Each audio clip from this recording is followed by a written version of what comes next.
All right, everyone, let's get real for a sec. Ever feel like just a cog in a giant machine at work? Just another day, another dollar. Yeah, like you're just there to punch in, punch out, and collect that paycheck. Been there. Well, today's deep dive is all about feeling truly valued at work. Not just employed, but actually valued. Big difference. Huge EE difference. And trust me, it can totally change how you feel about going to work every day. Yeah. We've got some awesome research on this topic, really gets into what it means to feel valued. And why it matters so much. Exactly.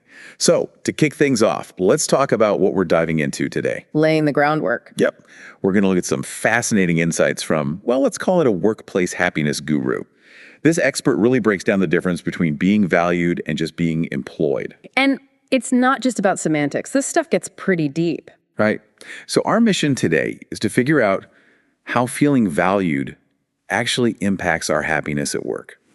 And most importantly, we're going to explore some real steps we can all take, whether you're an employee or an employer, to create a more fulfilling work environment. A win-win for everyone. You got it.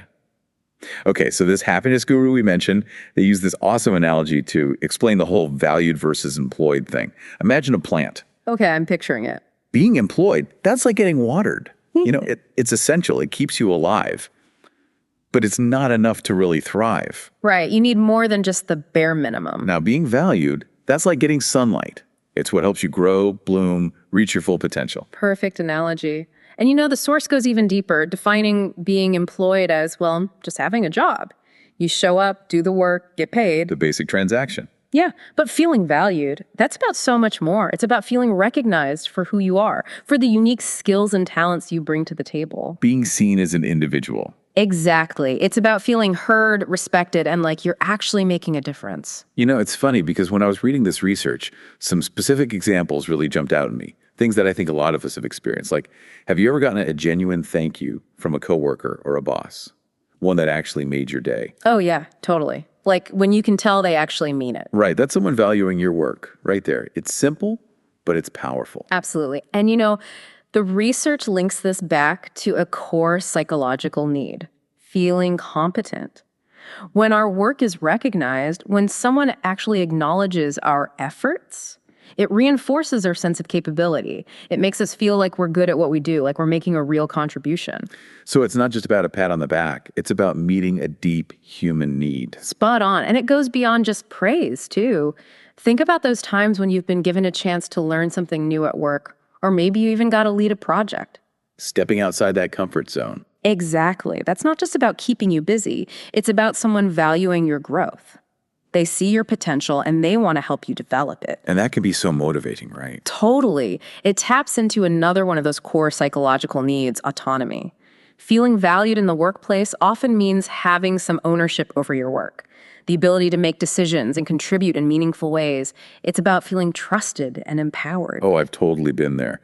I remember at a previous job, my manager actually trusted me to lead a presentation to some senior executives. And honestly, it was way outside my comfort zone. But that vote of confidence, man, it made me feel like I could handle anything. See? That's what I'm talking about. And you know what else? It wasn't just about the task itself. It was about feeling like I was part of the team. That sense of belonging. Exactly. Yeah. That's the third core need the research talks about, connection. Feeling valued also means feeling like you're part of something bigger, that your voice matters, and that you can openly share ideas. It's like that feeling when you can be yourself at work and you're not just putting on a mask. So it sounds like this whole feeling valued thing, it's not just a one-way street. It's a partnership between employees and employers. A two-way street. Got to meet in the middle. Totally. Well, it's amazing when employers go above and beyond to create that positive environment. They set the stage. Right. But our expert also highlights some things WE can do as employees to feel more valued, to make sure our needs are being met. What are some of those actionable steps? Well, first things first. Communication is key. Don't be a wallflower. Make sure you're clearly talking to your manager about your goals and aspirations. What do you want to achieve? Where do you see yourself going? Right. Don't just assume they know what you're thinking or what you want. Exactly. If you want to learn new skills or take on more responsibility, don't be afraid to ask. Put yourself out there. Oh, I think so many of us, myself included, we kind of fall into this trap of thinking, well, if I just work hard enough, they'll notice and reward me accordingly. That's not always how it works in the real world. Unfortunately, no. We need to be our own advocates. And speaking of advocating for yourself, the research also really stresses the importance of feedback. Don't wait for that once-a-year performance review. Right. Be proactive. Exactly. Regularly ask for feedback on your work, both good and bad. The positive stuff can be a real motivator, and the constructive criticism. Well, that helps you grow and improve. Plus, it shows your manager that you're invested, that you value their opinion. Shows initiative. Big time. Okay, so we've talked about how we can step up as employees.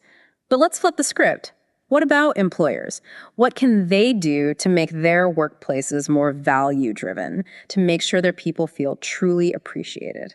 Because, let's be honest, ping pong tables and free snacks are great. Perks are fun, but they don't solve everything, right? Exactly. Those things are nice, but they're not the foundation of a culture that truly values its employees. So what does matter more? It starts with something way more fundamental. Respect. Treat every single employee with dignity and fairness, regardless of their job title or what they do. Really listen to their concerns and value their input. Because everyone deserves to be treated with respect. Period. Right. And this can show up in so many ways. For example, instead of just throwing out generic praise like, good job, employers can get specific.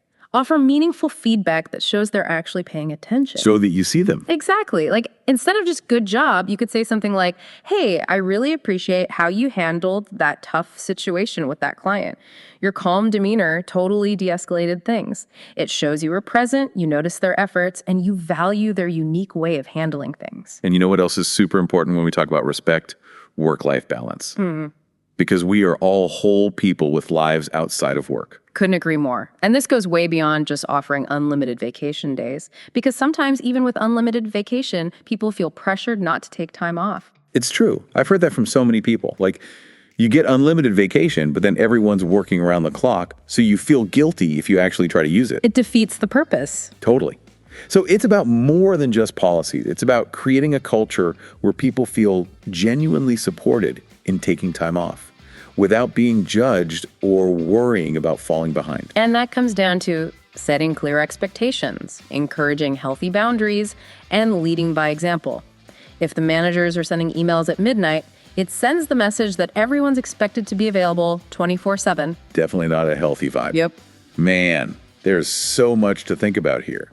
But it's clear that building a culture of value takes effort from both sides. It's a collaboration for sure, but the payoff is huge. When people feel valued at work, they're more engaged, more productive, and ultimately much happier. And happier employees make for happier companies. Absolutely. And speaking of happier, I love how this research wraps things up. They asked this really thought-provoking question.